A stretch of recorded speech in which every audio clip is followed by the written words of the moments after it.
it's not true. Rest is more important than the work. If I'm trying to pour from an empty cup, there's no way I can fill that cup. You gotta rest first and then pour.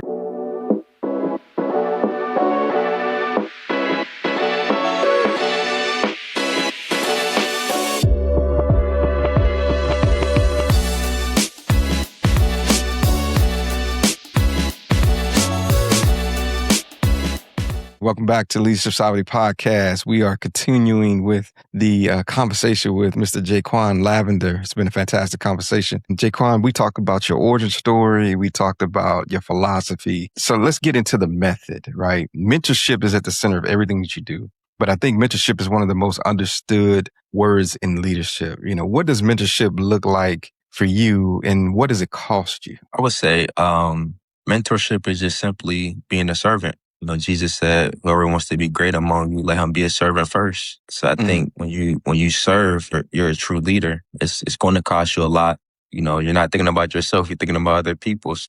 Right. You letting go of what you want and you putting the people first. That's a true leader. That's a true servant. And just taking care of the people, having compassion for them and actually loving them and not expecting anything back. Yeah. That's something that's interesting, that when we talk about mentorship, we never think about the cost that comes along with it, right? And it's not just giving some simple advice, right? It's consistency. It's making time in your schedule.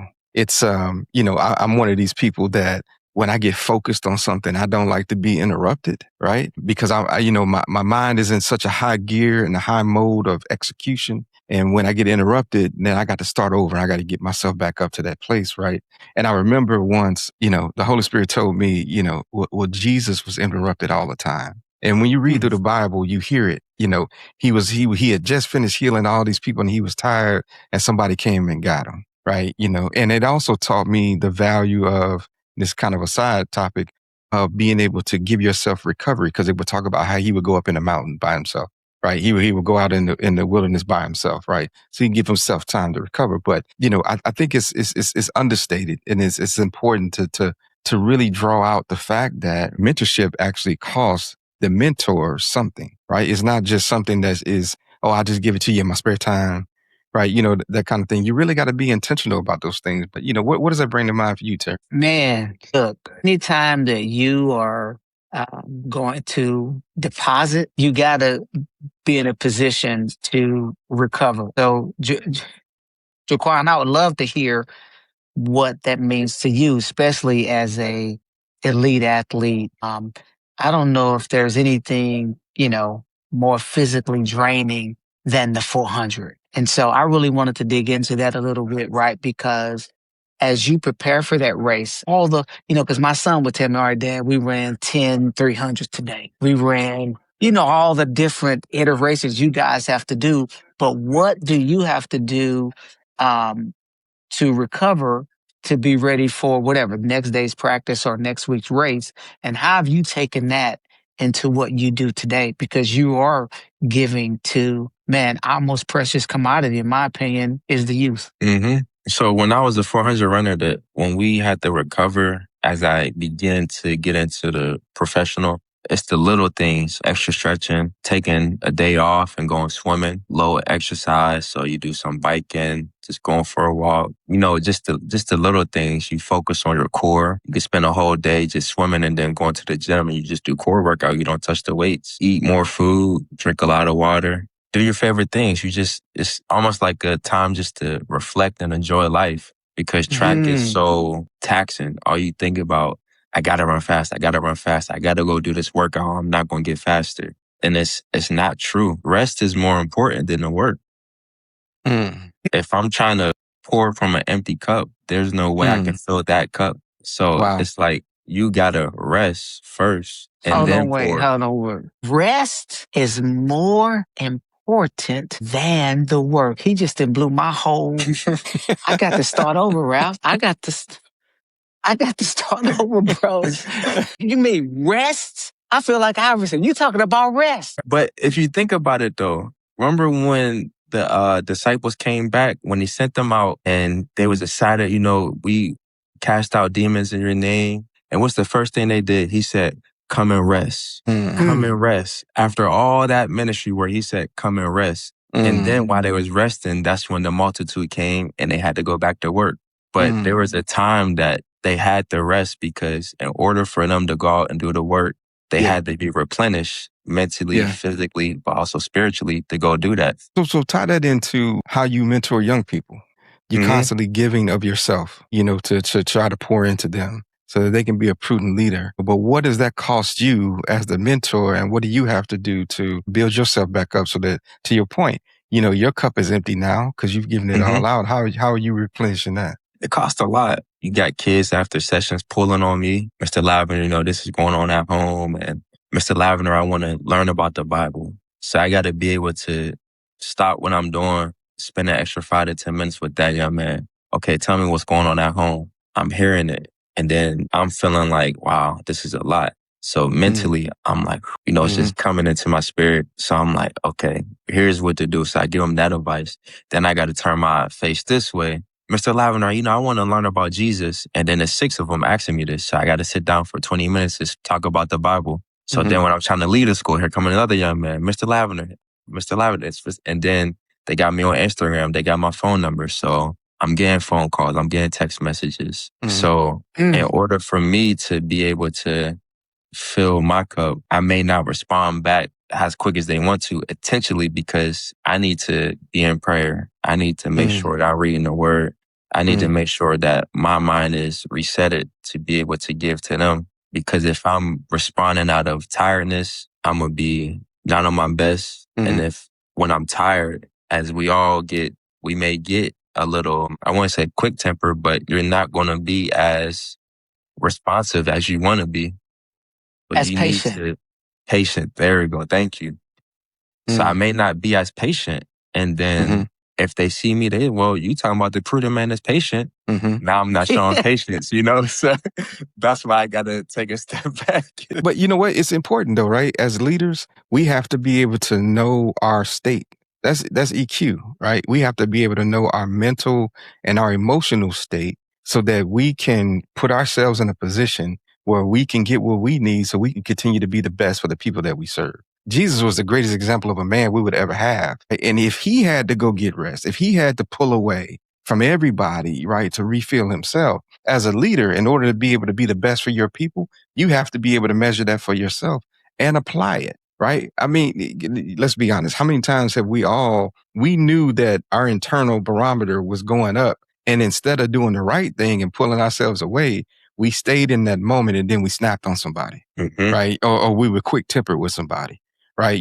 Being able to measure, talk about that. Understanding that, okay, man, I probably had enough. I need to go ahead and back myself away so that I can maintain this level of posture, of mentorship. Talk about that a little bit. Yeah, sometimes I would take times away from the school where I just email the principal and say, hey, I won't be able to make it.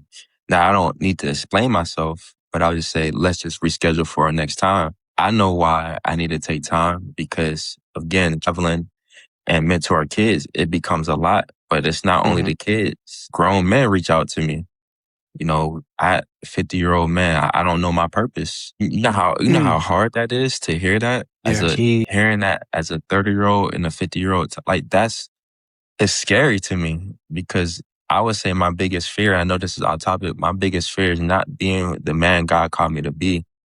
And to get to that age and still say, I don't know my purpose. What did I do prior to that to not know my purpose? I can't blame the gentleman. I'm saying for me, what did I do that put me in the position to not know my purpose? Wow. So this is a real thing. A lot. This is a generation where men don't know who they are. That's good, man. You're right. That's so good. You are so true, man. And I think part of it is, right, just look at your path and your journey, and the right people were at the right place at the right time. Even when I look at my journey, I was sharing with someone the other day, I was fortunate that my purpose in life is leadership. I didn't always know that, but it was something that I've always done, right? But all the things that I'm passionate about, I was just blessed to have it in my house. Every single thing that I do right now today, I was exposed to before I was 15, right? Music, exposed to it. Technology, exposed to it. Leadership, exposed to it, sports. So my three passions are music, technology, and sports. I was doing all that by the age I was 13 or 14 years old. Well, little did I know, I got 6 brothers, man. So I was fortunate to see a lot of dudes do a lot of stuff, right? And there are different forms of leadership. We're all different. But again, not everybody has a path like that. But to your point and your story, I put was it Coach Horn? Yes, sir. Yeah, that dude right there, I'm looking him up. Hey, quick pause. If this conversation is adding value, take 30 seconds right now and leave a review on Apple Podcast. Your review helps more leaders find this show. Links are in the show notes. Now back to it. So we talked about coaches and community leaders who've left a lasting impression and imprint on your life, right? Who was the mentor that really changed your trajectory, right? And what specifically did they do that others did not do? I would say Coach Jack Thornton. So Coach Thornton was my middle school, high school, and when I got out of college, he was my coach. But even in college, he was still coaching me and calling me, checking in on me, giving me pointers. And I also did summer track with him. So he would take me to USA Nationals and AAU meets. So that was the coach that was always there for me. And Coach Jack, he taught me a lot through track. He called me Grasshopper. So I don't know where he got it from. It's like a term that he just always used. He just gave me that nickname. He would call me Grasshopper. And he always say, Grasshopper, you're not ready yet to snatch the pebble just yet. And it will always keep me on my toes, just, staying focused. And, he always say, plan the work the plan. Then that means you build the blueprint. And then once you build the blueprint, you go out and work. But the 4 Ps that he had for the 400 was push out hard, the first 100. Position, get in position, relax, but apply pressure, position, and the pedal to the metal. Push, pace, position, then pedal to the metal. That's what it was. I got you, the 4 Ps. Nice. That's awesome, man. So again, how are you actually seeing yourself replicate, what he did in you and those that you mentor today? It's like the same thing. The biggest thing you teach these kids that you're not going to be a prudent man overnight. So patience is key. If you don't have patience, you're going to blow it. So when I look back at my career, if I didn't have patience, I was going to blow it, because if I'm trying to get somewhere where I'm not ready for it, I'm going to blow this whole thing. Yeah. So if they're trying to rush to become a prudent man, it's impossible. It's not an overnight process. Let's just stay there for a second, because that's something that is so powerful that is resonating with me right now, is the ability for me to have patience with myself. Putting this unnecessary pressure on yourself to be perfect, understanding that it's a journey and you'll get to the destination if you keep moving forward and doing the right things, right? But I think for some of us, especially as leaders, sometimes we can be so hard driven to try to get to an end destination that we're not patient with ourselves, and we put ourselves through unnecessary stress, right? And put ourselves in positions where, we can't perform, or, degrades even our mental health, as it pertains to that. I mean, talk about that a little bit. Yeah, I just believe that, patience is a virtue, as they say. If you're not willing to be patient, you're going to be impatient, and it's going to lead to a downfall.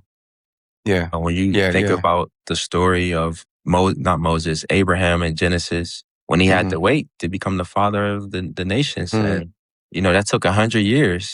His wife bore a child at 90 years old. And it said that Jesus came down to the camp where they were at and said that a year before he came, and she laughed and chuckled, said, I can't have a child in this old age. Like that's, doubt and impatience. It just, that's what happens. You start saying stuff you shouldn't be saying. So wow. I just think that patience is a virtue. Yeah. Yeah. And if you can't have patience with yourself, how you going to have patience with somebody else? Exactly. That's good. So as you expand your program, now to the Prudent Woman Leadership Academy, talk about that decision and why that was necessary, and what does it say about your vision for community transformation? The Prudent Woman is important because you see a lot of young ladies that don't have principles, that don't know morals and standards. They dress any type of way, say anything. And it's the same need that the young men have. So I wanted to start it because, one, every time I go to a school is always asking, do you have a program for women? And I'm like, yeah, I do. But at the time, no one could teach it. So we have someone now that can teach it. And it's a success. It's very good. Very, very good. That's fantastic. Young ladies is learning, and I'm very impressed. Sometimes I think that the ladies is better than the young men. I honestly believe that the young ladies mature quicker than the young men, and I'm seeing it for myself. That's incredible. So when you watch a young man or a young woman graduate from your program, what's the thing you see in them that tells you that the work really landed, it really worked? Actions never lie. Two things. The mirror never lies and the character never lies. So once I see their character marrying from the prudent man, prudent woman, I say they got it. Whenever I see that they are doing the opposite, they don't got it. So they need to sit still for a second. That's so good. So for the leaders in our audience who have influence over others, whether they're managing a team or raising children, what's the one thing they need to understand about what mentorship really requires? Okay, I would say being understanding. A lot of parents are understanding. They want everything their way. Like, you got to understand your child. You got to understand, why is his behavior this way? Why is he quiet? You know, it's a lot of things that we may not understand as parents. But I read a book, I think it was Battle Cry, or The Moment Demands by Jason Wilson. He will always say that he would just go in his child's room, sit on his son's floor without his permission. And when his child was upset, he would just lay on the floor until his son was ready to talk.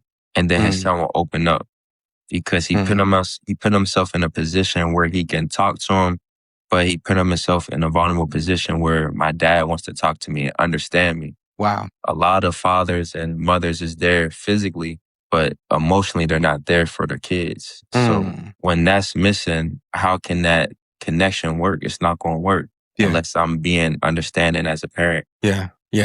I see that parallel in leadership in the workplace, right?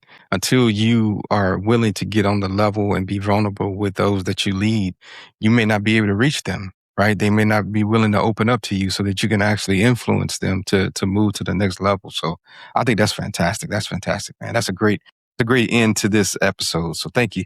Thank you so much. Yes, sir. That's a wrap on this episode of the Leadership Sovereignty Podcast. If today's conversation added value, I want you to do 3 things right now. Number 1, subscribe so you never miss an episode. Number 2, leave a rating and a review on Apple Podcasts or Spotify. It only takes 60 seconds, but it really helps more leaders find the show. And number 3, share this episode with someone who's on the rise in their career. Don't forget to connect with us on LinkedIn and visit leadershipsovereignty.com for show notes and the full episode back catalog. Until the next time, continue to lead boldly, lead with purpose, and walk in sovereignty. Take care.